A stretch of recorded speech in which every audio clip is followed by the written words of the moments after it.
Luisa Picarretta was a Catholic mystic and member of the Third Order of Saint Dominic. She had her first vision of Jesus at the age of 13 from the balcony of her house. It was Jesus carrying the cross who raised his eyes towards her, asking for her help. It was from then that she had an unquenchable desire to suffer for the love of Jesus. Luisa would receive visions from Jesus over the course of the next several years, which included the chastisements that are bound to come. He told her the chastisements would serve to purify and prepare the human family. Basically, they are readying the world for the coming of the kingdom. The following are a summary of the messages she received from Jesus. Luisa observed that the cause of chastisements was only because of sin and that man didn't want to surrender.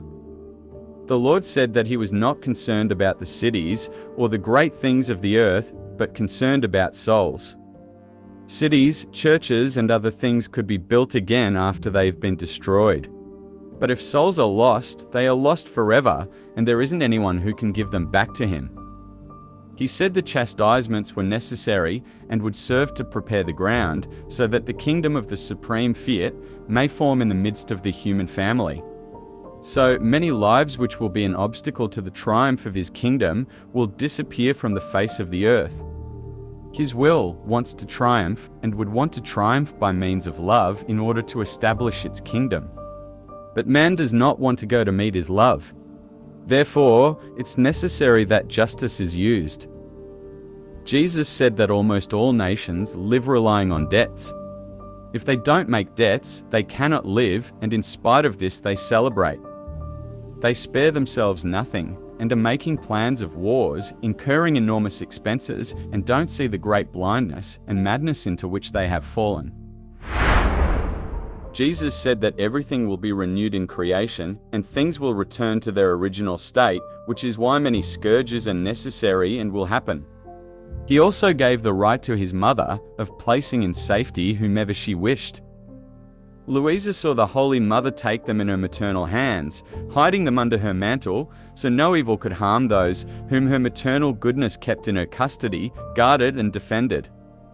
If everyone could see with how much love and tenderness was done by the celestial Queen, they would cry from consolation, and they'd love her, who loves them so much.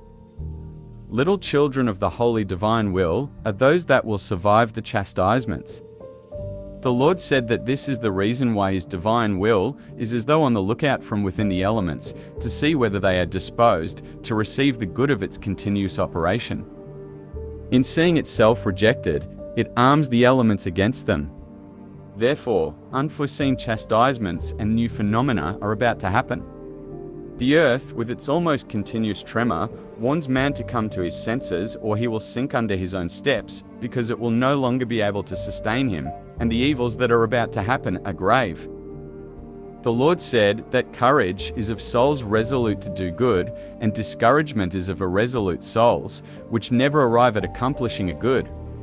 So this tells us clearly that the severity of the chastisements will be proportional to the deficiency of the knowledges of the divine will among the people. Jesus told her that either chastisements can prepare the way, or the knowledges of the divine will can. So how can the chastisements be mitigated? Just like our Lord said, he gave the right to his mother of placing in safety whomever she wished. We need to listen to all she has asked for us to do whenever she appeared to us, to frequent the sacraments, pray the rosary regularly, and do works of mercy and sacrifice. But above all, live in the divine will. These can help mitigate the chastisements, but they are coming nevertheless. However, we should not be afraid, like Jesus said, and have courage. The Lord told Luisa that the contrast between what he is offering to man and how man responds is so obscene as to devastate the hardest heart. This is precisely what man today is doing to the Lord, and that is because Satan is the god of this world. We mustn't fall for the temptations of this world, because they're not worth our soul. So always trust in the Lord and soldier on, for the gates of hell will never prevail.